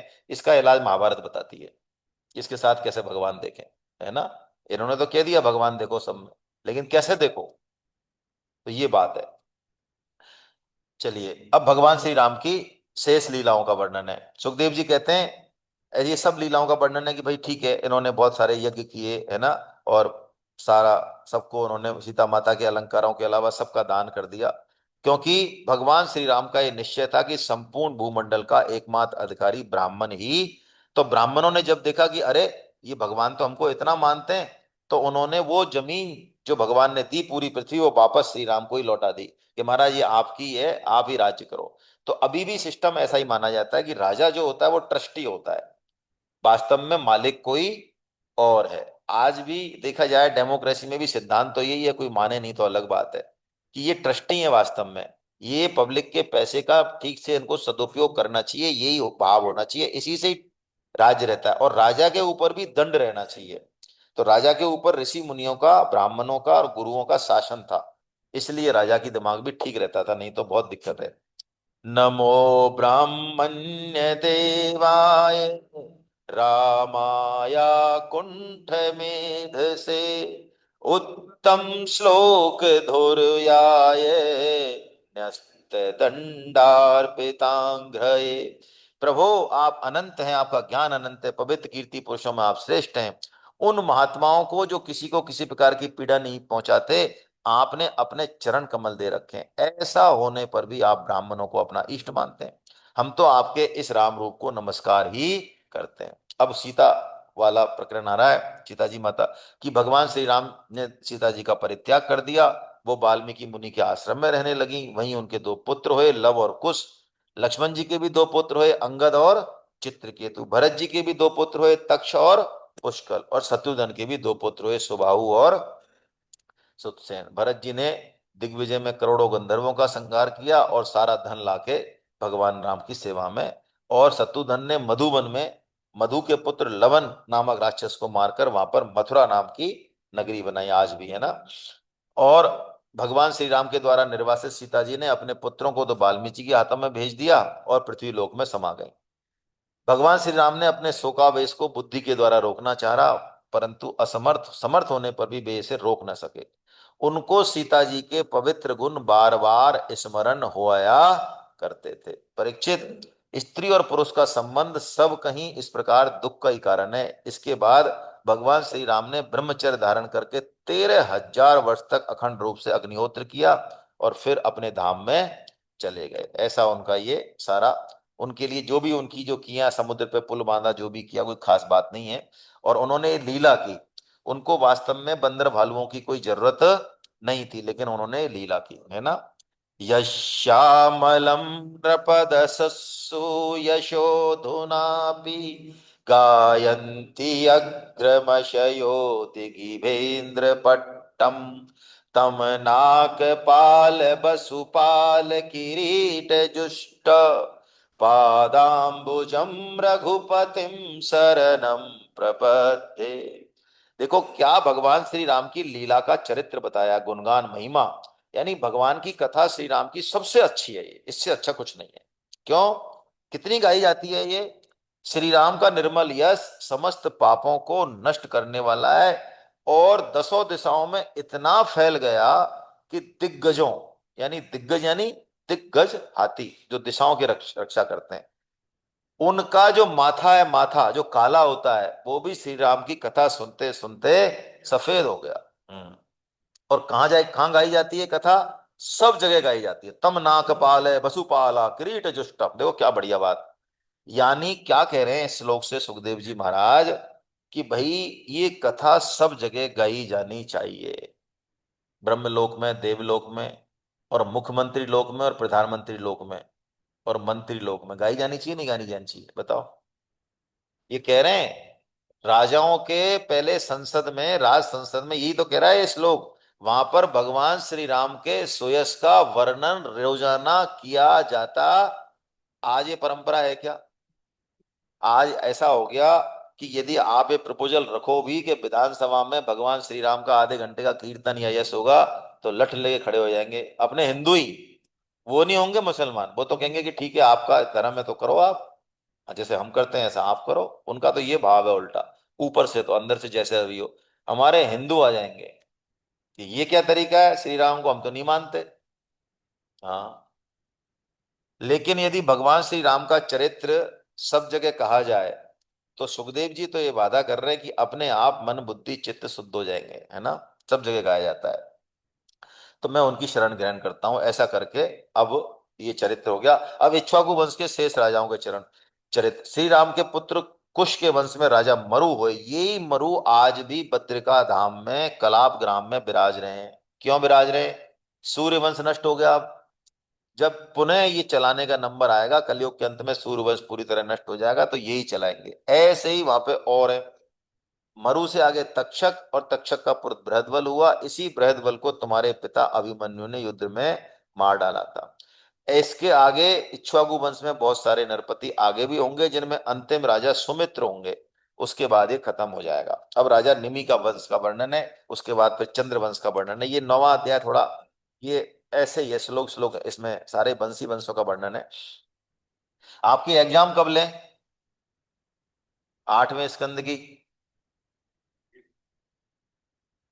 कभी भी ले लें। क्या है वो, 24 घंटे तो खुला रहता है आराम से, है ना। रविवार से ले लेते हैं, अगले रविवार से ले लें, 12 बजे से अगले दिन के 12 बजे तक, और क्या है ना। ठीक है।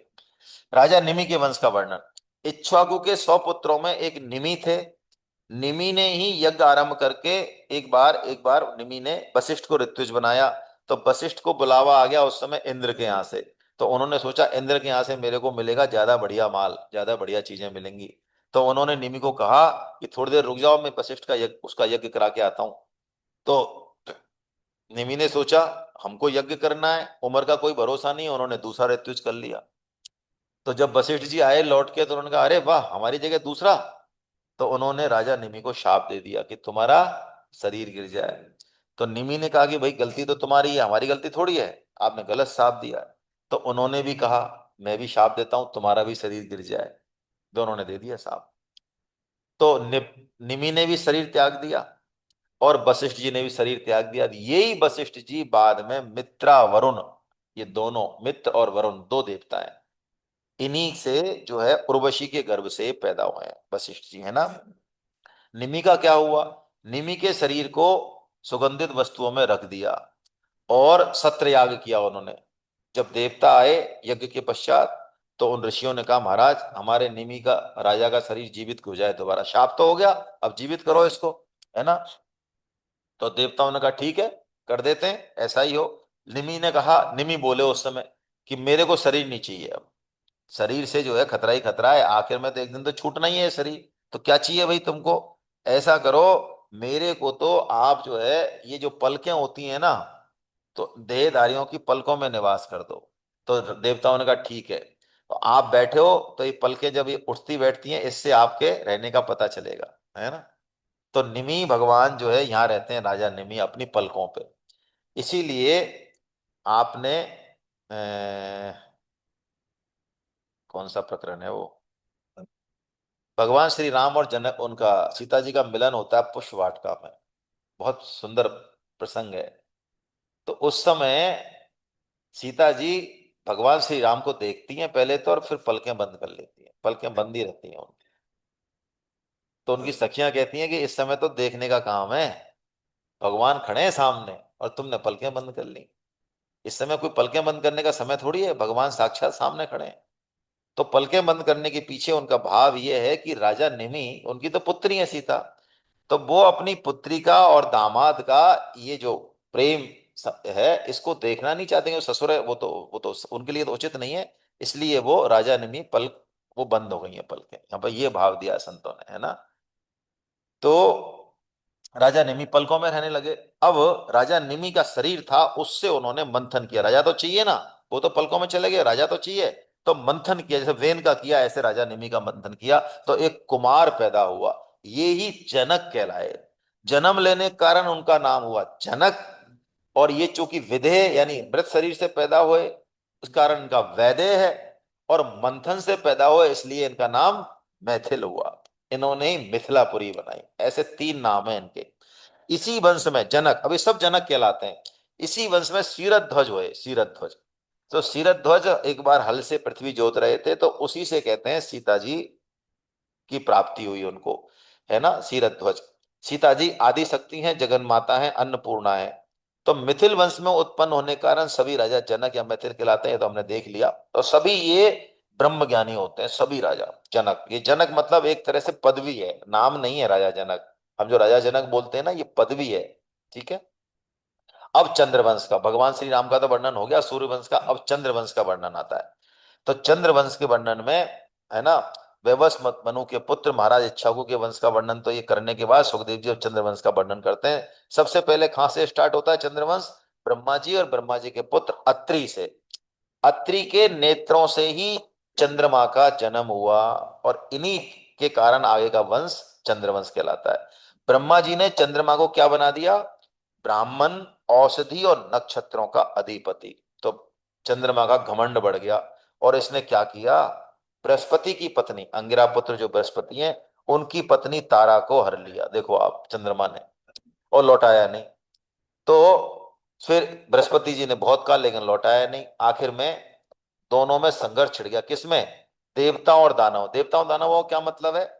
इसलिए मतलब है कि बृहस्पति जी की तरफ से तो देवता आ गए, भगवान शंकर आ गए, तो उधर से फिर असुर आ गए, उन्होंने कहा ये गड़बड़ हो रही है, तो हम असुर आ गए उधर से, शुक्राचार्य जी आ गए, क्योंकि बृहस्पति और शुक्राचार्य जी में द्वेष है। इधर बृहस्पति जी आए तो शुक्राचार्य जी खड़े हो गए, तो उनमें चढ़ गया।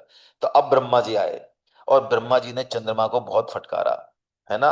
और तारा जो थी बृहस्पति की पत्नी, उसको बृहस्पति जी को हवाले कर दिया। अब बृहस्पति जी को जब पता चला कि मेरी पत्नी गर्भवती है, तो उन्होंने तारा से कहा, दुष्टे, मेरे क्षेत्र में ये किसी दूसरे का गर्भ है, तू इसे अभी त्याग दे, तू डर मत, मैं तुझे जलाऊंगा नहीं। क्यों? एक तो तू स्त्री, और दूसरे मुझे भी संतान की कामना है, और देवी होने के कारण तू निर्दोष, तो ही तेरा इसमें दोष नहीं है। अपने पति की बात सुनकर तारा अत्यंत लज्जित हो गई, और सोने के समान उसने चमकता हुआ एक बालक था जो अपने गर्भ से अलग कर दिया। अब वो बालक इतना सुंदर था कि चंद्रमा और बृहस्पति दोनों में फिर लड़ाई हो गई, तो दोनों ही उसको लेना चाहते थे। ऋषियों ने पूछा किसका बच्चा है, जवाब नहीं दिया। ब्रह्मा जी ने फिर पूछा उससे, तारा से अकेले में, कि ये किसका है? तो उसको बताया कि ये है तो चंद्रमा का। तो चंद्रमा ने ले लिया। चंद्रमा ने ले लिया, उसकी बुद्धि बड़ी गंभीर थी उस बालक की, इसलिए ब्रह्मा जी ने उसका नाम रखा बुध। इसी बुध के द्वारा इला के गर्भ से, हमने ये कहानी पहले पढ़ ली है, ध्यान हो तो आपको, है ना, ध्यान हो, सुद्दुम्न, सुद्दुम्न और इला एक ही है ये चंद्रमा का पुत्र जो बुध है, और इला जो जंगल में घूम रही थी, जो स्त्री बन गई सुद्दुम्न, उससे पुरूरवा का जन्म हुआ। और इसी पुरूरवा के पास उर्वशी आई है। क्यों आई है? क्योंकि देवर्षि नारद ने पुरूरवा के गुणों का, शील का वर्णन किया। कहां पर? उर्वशी के हृदय में। और उर्वशी को शाप था मित्रा वरुण का। ये भी एक कथा अलग से है, कि तुमको पृथ्वी लोक पे जाना पड़ेगा। तो उसने सोचा मुझे जाना तो है ही कभी न कभी एक साल, इस समय पुरूरवा जैसे राजा हैं जो देवताओं के समान है, तो मैं अभी चली जाऊं। तब वो उर्वशी आ गई पुरूरवा के पास। अब उसको देख के पुरूरवा जी तो बड़े प्रसन्न हो गए उर्वशी को देख के, कि उर्वशी तो सबसे सुंदर अप्सरा है।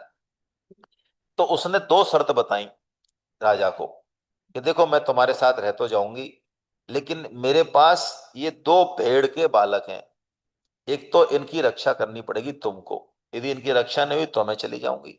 दूसरा, मैं केवल घी खाऊंगी, और मैथुन के अतिरिक्त आपको नग्न नहीं देख सकूंगी। तो पुरूरवा ने तो सब शर्तें मान ली उनकी।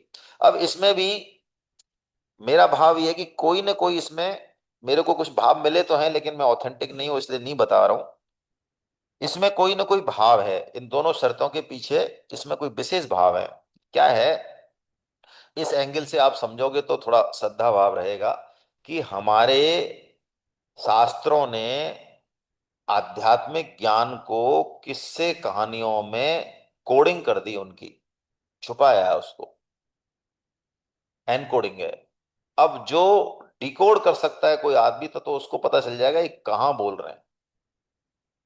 और कोई डिकोड करे तो उसका दिमाग फटा की फटा रह जाए कि क्या चीज बोल दी इन्होंने। ऐसे कुछ एग्जाम्पल हैं हमारे विश्वास जमाने, एग्जाम्पल नहीं होंगे तो हम मानेंगे नहीं इन चीजों को। जैसे कि भागवतम में एक चीज मैं आपको बताऊं, चंद्रमा की 27 पत्नी है, और उन सबके नाम नक्षत्रों के नाम है। ठीक है, नक्षत्रों के आधार है वो। तो चंद्रमा की 27 पत्नियों में हम भागवत में कथा पढ़ते हैं कि चंद्रमा को रोहिणी जो थी वो सबसे ज्यादा प्रिय थी, रोहिणी पे वो बहुत समय देते थे। तो ब्रह्मा जी ने गुस्सा हो गए, ब्रह्मा जी ने उनको शाप भी दिया, ऐसी कहानी हम पढ़ते हैं। लेकिन अब आप देखो इस कहानी से क्या लेना देना है? ऐसा लगता है ना एक कहानी है। ये नासा वालों ने जब रिसर्च की, और हमारा जो ये पंचांग है, हमारा काल गणना है, ये इतनी आगे थी कि अभी भी उनकी आंखें फट रही हैं, अभी भी हमको पता नहीं है। महाभारत में मैंने एक चैप्टर लेने की कोशिश की है, जिससे ये पता चले कि हमारे जो एक काल गणना है भारत ने जो दी है, अभी सब जगह ये प्रचारित है कि मैथमेटिक्स विदेश से आई, ग्रीक से आई, रोम से आई। अरे रोम वाले गिनती नहीं जानते थे, हमारे यहाँ गिनती ये भारत की देन है, जीरो हमारी देन है, ये पंचांग हमारी देन है। हमको सूर्य चंद्रमा बृहस्पति सबकी गतियों का, इनके एंगल का, इनकी रेडियस का, इन सब का, इनकी परस्पर गतियों का सबका पता था। तभी जाके पंचांग बनता है, ऐसे पंचांग बनता नहीं है। और अभी जो ये पंचांग, अभी जो एक हमारा कैलेंडर चल रहा है ना, ये कैसे बना है और इसके पीछे कितनी साइंटिफिक अप्रोच है, इसमें गलतियां गलतियां बनी है। ये इसका कोई वैज्ञानिक आधार नहीं है। जब महाभारत पढ़ेंगे, जब अपन उसे चर्चा करेंगे अलग से। और हमारे पंचांग का बहुत आधार है। लेकिन हमको तो क्या सुविधा चाहिए, हम कहते हैं हमारी दीपावली 2 दिन क्यों पड़ी, हमारी होली 2 दिन क्यों पड़ी, ये अंग्रेजी कैलेंडर बढ़िया है, इसमें एक ही दिन रहता है। तो वो क्यों पड़ी, चंद्र की और सूर्य की गति क्या है, वो क्यों मिलती है आपस में, उसका कारण क्या है, उसको हम समझेंगे तो पता चलेगा कि हमारे यहाँ सेकंडों का कैलकुलेशन है। तो चंद्रमा का, नासा ने जब ये कहा कि चंद्रमा सबसे अधिक समय रोहिणी नक्षत्र में रहता है, इस कारण ये कहा गया कि भाई वो रोहिणी के पास पत्नी उनको बहुत ज्यादा प्रिय थी। तो ऐसे ही ये जो चीजें ऐसे बीच बीच में आती हैं ना, ये चीजें लगती तो एब्सर्ड हैं कि भेड़ के 2 बालकों को रख लो, क्या मतलब है भेड़ के 2 बालकों को रखने का भाई, लेकिन इनके पीछे कोई ना कोई, मेरा तो ऐसा मन करता है भाई, क्या बताऊं मैं तो अब आपसे, मेरा तो ऐसा मन करता है, मेरे को देखो कई बार ऐसा लगता है ठीक है साहब बहुत बड़े ब्राह्मण है, संत है, बहुत अच्छी बात है, प्रणाम है, लेकिन मेरा ऐसा मन करता है कि ऐसा कोई मिले, है ना, व्यक्तित्व ऐसा मिले कोई जो शास्त्रों के इन रहस्यों को खोल के बताए, ऐसा मिले कोई।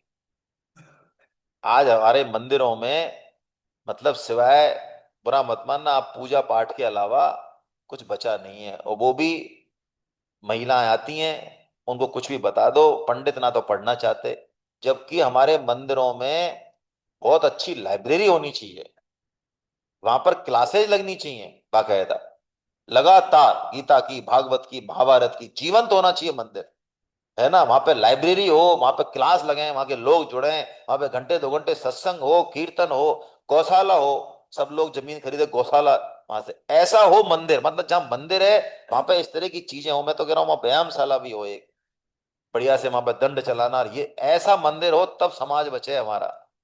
ऐसे मंदिर हो गए, बुरा मत मानना भाई, बिल्कुल पेट भर रहे हैं, खाना पीना और कुछ भी उठपटांग बोलना कोई लेना देना नहीं।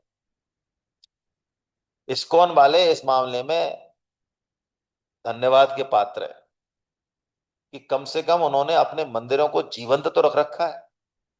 आज उनका कोई भी मंदिर आप देखोगे, वो ऐसा नहीं मिलेगा हमारी तरह लल्लू राम कतई, वहां पर बाकायदा सुबह सुबह ब्रह्म मुहूर्त में क्लास चलेंगी, माला होंगी, है ना, सेशंस होंगे, दुनिया भर की और चीजें होंगी बढ़िया, मतलब एक लगेगा कि हाँ कोई मंदिर है ऐसा। अपने बहुत बहुत पीछे हैं भाई, बहुत ही मतलब कहाँ पहुंच गए अपन लोग, कई बार मेरा तो ऐसा मन उचाट हो जाता है कि कोई भी कैसी जड़ता छा गई, जड़ता कतई, मुर्दा हो गए मुर्दा, कहीं आवाज भी लगाया ना तो बेटा का गला बैठ जाए, कोई मान लो अपन में से कोई हिम्मत भी करे ना 2 4 आदमी कि आवाज लगाएं यार इनको जगाएं, तो 2 4 5 दिन पता चलोगे भाई साहब क्या होगा कि गया गला आया, किसी ने नहीं सुनी हमारी, हमारा गला गया, बोलने लायक भी नहीं बचे हम। चलो भाई, तो पुरूरवा कितना समय हो गया, अभी हैं 10 मिनट, 10 मिनट और हैं, चलो।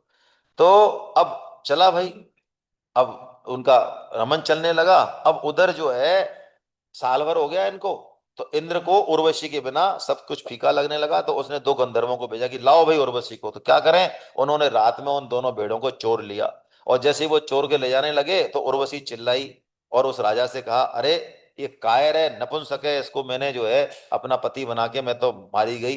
तो राजा जो है गुस्से में तलवार उठा के और तोड़े उन गंधर्वों के पीछे, और गंधर्वों ने भेड़ तो छोड़ दी और बिजली की तरह चमकने लगे, है ना। तो उस चमक में वो राजा उठे तो उनको नग्न देख लिया उसने, तो वो चली गई ये लोग, और भेड़ भी गई, सब गई, उर्वशी गई। अब उर्वशी के जाते ही वो बड़े शोक से विह्वल हो गए, तो और आए ही नहीं वो, है ना, जंगल जंगल घूम रहे थे बस। तो एक दिन उन्होंने कुरुक्षेत्र में सरस्वती नदी के तट पर उर्वशी को देखा, तो पुरुरवा बोले, प्रिय तनिक ठहर जाओ, इस शरीर पर तुम्हारा कृपा प्रसाद अब नहीं रहा, अब ये शरीर बस ढेर हुआ जाता है, खत्म खत्म हो जाऊंगा मैं, इसे भेड़िए और गीध खा जाएंगे। तो उर्वशी ने कहा, राजन तुम तो राजा हो, वीर पुरुष हो, है, ऐसे शोक मत करो, अरे स्त्रियों की किसी से मित्रता नहीं होती, उनका हृदय और भेड़ियों का, यही मैं तो वैसे ही अप्सरा हूं, मेरा तो किसी से प्रेम थोड़ी है ना।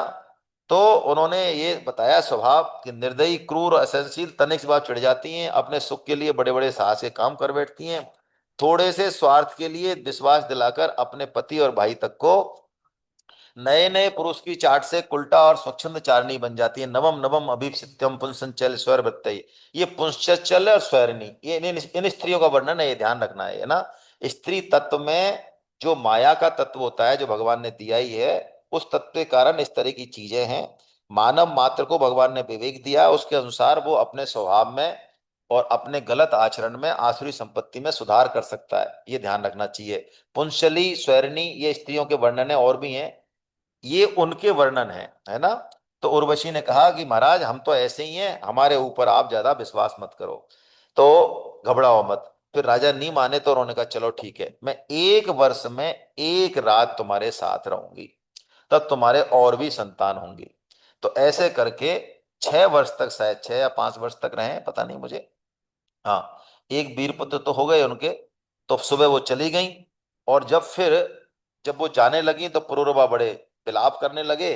तो उन्होंने, राजन उससे पुरूरवा से ये कहा उर्वशी ने कि ये जो गंधर्व हैं इनकी स्तुति करो तुम, ये चाहे तो मुझे तुमको दे सकते हैं। तो उन्होंने स्तुति करी। तो उन्होंने क्या किया, अग्निस्थाली नाम, अग्निस्थाली एक लकड़ी का सा, बिल्कुल जैसे स्त्री रूप में लगे वो, ऐसी एक चीज गंधर्वों ने दे दी। तो पुरूरवा इतने पागल हैं उर्वशी के प्रेम में कि वो अग्नि स्थाली को ही उर्वशी समझकर, और वो जंगल जंगल घूम रहे हैं, है ना। बाद में उनको जब पता चला कि अरे ये तो अग्नि स्थाली है, तो उसे वन में ही छोड़ के और वो महल में आ गए। और जब त्रेता युग का आरंभ हुआ तब उनके हृदय में तीनों वेद प्रकट हुए। ये पुरूरवा ही लाए हैं भाई, 3 वेद और 3 अग्नि। ये ऐसे मत समझना इस चरित्र को, इनको जो है जिस तरह से बताया गया है।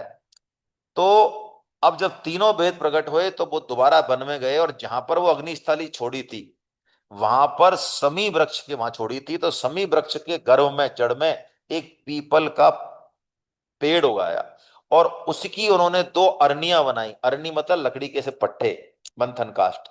और उर्वशी को नीचे की अरनी, है ना, और ऊपर की अरनी को स्वयं को, और बीच में पुत्र रूप से चिंतन करके उन्होंने उसका, तो उससे ही ये अग्नि प्रकट हुई, और 3 अग्नियों में बट गई है। जातवेदा नामक अग्नि प्रकट हुई, इसको जातवेदा कहते हैं क्योंकि इससे पुत्र और संतान उत्पत्ति होती है। और इसी को उन्होंने 3 वेदों की त्रय विद्या के द्वारा 3 रूप में बांटा है, आहवनीय, गार्हपत्य और दक्षिणाग्नि। ये 3 अग्नियों, अग्नि के वैसे तो बहुत से रूप हैं, 108 है, महाभारत में पढ़ेंगे हम। और इन 3 अग्नियों का भी क्या मतलब है वो भी हम देखेंगे। अभी तो हम ये मान लें एक अग्नि को इन्होंने 3 अग्नियों में प्रकट किया है, ठीक है। फिर उन्होंने उर्वशी की कामना से भगवान का यजन किया, श्री हरि का। और वो एक, सतयुग में जो पहले सिर्फ ओंकार था, प्रणव, और एक ही देवता था, एक ही ओंकार था, एक ही अग्नि थी, एक ही हंस था, यानी कोई वर्ण नहीं था, सब ब्राह्मण ही ब्राह्मण थे। तो त्रेता के प्रारंभ में पुरूरवा से ही 3 वेद हुए, एक वेद से, और अग्नि त्रयी का आविर्भाव हुआ।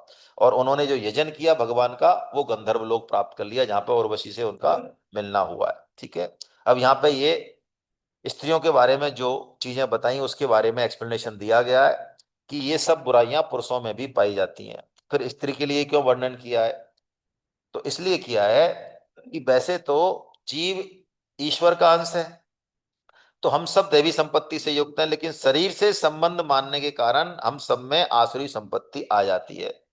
तो ये स्त्री और पुरुष के स्वभाव में स्वभावगत भेद है, इसमें कोई ऐसी बात नहीं, होता है ये स्वभावगत, भगवान ने बनाया है ना। दोनों का अलग अलग है, दोनों में कुछ प्लस है, दोनों में कुछ माइनस है, अलग अलग है। तो जबकि स्त्री पुरुष का जो परस्पर आकर्षण है, देहात्म बुद्धि, इसकी बुराई की गई है।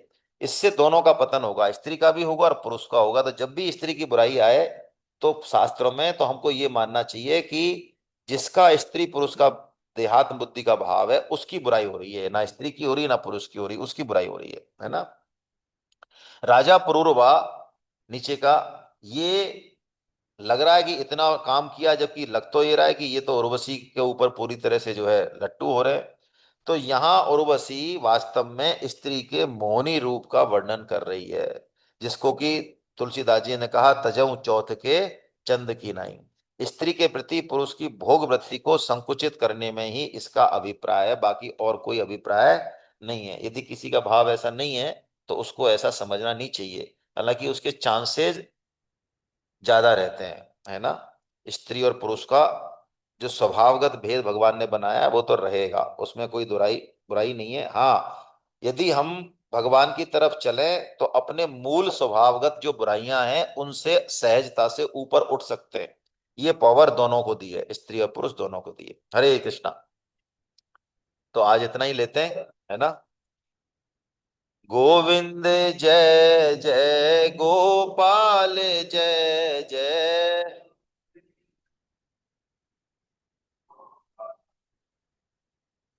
राधा रमन हरि गोविंद जय जय।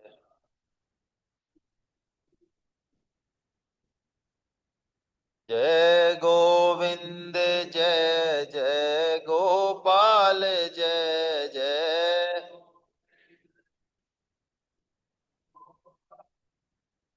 जय राधा रमन हरि गोविंद जय जय। हाँ। राधा रमन हरि गोविंद जय जय राधा। हरे कृष्णा। दो सूचनाएं हैं। एक तो गीता के सभी बैच लगभग चालू हो गए हैं, आपने भी कई लोगों को जोड़ा होगा। तो प्राय ये देखने में आता है कि कुछ साधक शुरू की क्लास एक दो अटेंड करके और निकल लेते हैं। है ना, प्राय हमारा ऐसा अनुभव है, पिछले अनुभव के आधार पर बता रहे हैं। तो उसके लिए हमने ये उपाय सोचा, पहले भी कहा होगा, कि उनको एक सेमिनार अटेंड करा देनी चाहिए। सेमिनार से क्या होता है कि वो गीता के पूरे भावों को देख लेते हैं और फिर वो टिक जाते हैं, ऐसा हमारा अनुभव है। सेमिनार का इम्पैक्ट बिल्कुल अलग होता है क्लास से। क्लास तो 7 दिन में होती है। 30% लोग तो, आप देख लो, क्लास शुरू हुए 3 क्लास हुई हैं, और 30% लोग, 30 से 20% लोग तो अभी परम धाम में बैठे हैं, वो क्लास में आना ही नहीं चाहते हैं। तो ऐसे लोगों को, जो आप, जिनको आपने जोड़ा है, आप कोशिश कर लें आजकल में। यहाँ पे सेमिनार हो रही है जयपुर में ही एक, है ना, 4 और 5 अप्रैल, शनिवार और रविवार को यहाँ हो रही है। मेरे ख्याल से जगह है इसकी अग्रसेन भवन, जहाँ अपना मासिक सत्संग होता है। और 1200 रुपये इसकी फीस है, 2 दिन की, कोई ज्यादा फीस नहीं है। और बालक यदि कोई संघ में हो तो उसकी 600 रुपये फीस है ना। तो आप इसमें नए लोगों को जोड़ें। मेरा भाव ये है, जो नए साधक हैं उनको फोन करके कहें कि आप अटेंड करो सेमिनार। नए साधकों के लिए ये सेमिनार प्लान किया हमने। दूसरा, जैसा कि आपसे कहा था, बस इस बार आप, है ना, ये प्रेम निकेतन आश्रम के लिए जो देना चाहें वो दे सकते हैं, है ना। कल बहुत अच्छे से यज्ञ हुआ, हमारी पुरानी क्लास तो पूर्ण हो गई कल। हाँ, कल पूर्ण हो गई, बढ़िया यज्ञ हुआ यज्ञशाला में। 300 लोग थे। शानदार यज्ञ हुआ, करीब 3-4 घंटे सबकी आहुति, सबने आहुति दी। और फिर प्रसादम हुआ यहीं पे ही, यहाँ बना यहीं बाहर, बहुत बढ़िया से। तो अपन भी 9 अध्याय पे तो आ ही गए, अब 9 स्कंद तो पूरे हो ही गए, अपने भी लगभग हो ही जाएंगे। और तो हमारे भी लड्डू प्रसादी ज्यादा दूर नहीं है। कई लोग मेरे से पूछ रहे हैं, आप में से, आप ही क्लास में से कई पूछते हैं, सर अपने तो 9 9 स्कंद हो गए, तो 2 साल का कोर्स खा रहा है, ये तो 3-4 महीने में खत्म हो जाएगा। अरे तो मैंने कहा, काका जी, दसम स्कंद पूरे 6 महीने लेता है। अकेला अकेला दसम स्कंद पूरे 6 महीने लेगा। और 11वां स्कंद भी लेगा 3 महीने 4 महीने। उसी में चले जाएंगे अपन के सारे। चलिए, तो आप कर सकते हैं। नाम संकीर्तनम यस्य सर्व पाप प्रणाशनम, प्रणामो दुःख शमनस्तम नमामि हरिम परम। बोलो वृंदावन बिहारी लाल की। बोलो बांके बिहारी लाल की। बोलो राधा गोविंद देव सरकार की। अर्जुन के सखा भगवान श्री कृष्ण की। मीरा के गिरधर नागर की। सूर के घनश्याम की। बृषभानु सुता राधा रानी की। मर्यादा पुरुषोत्तम भगवान श्री राम की। जानकी माता की। गौ माता की। धरती माता की। साधक संजीवनी की। श्रीमद् भागवत महापुराण की। सब संतों की। सब भक्तों की। अनंत कोटि वैष्णव वृंद की। आज के आनंद की जय हो। आप सबको प्रणाम। ऑनलाइन वालों ने मेरे से पूछा है, वो मुझे पता है। आप चाहें तो चलिए दे सकते हैं ऑनलाइन, मैं आपको अकाउंट नंबर शेयर कर दूंगा। किसका करूं? अशोक जी का, तो अशोक जी का ही करूं। गौशाला में मुझे ऑनलाइन वाले भी पूछ रहे हैं कई लोग, हमें क्यों नहीं देना चाह रहे हो, हालांकि हम दे रहे हैं प्रेम निकेतन के लिए, लेकिन आप में से जिसकी इच्छा हो दे सकते हो। चलो, आपका ही। ठीक है। चलिए, हरे कृष्णा, मिलते हैं हम अगले क्लास में। हरे कृष्णा, प्रणाम आप सभी को, वंदन वंदन।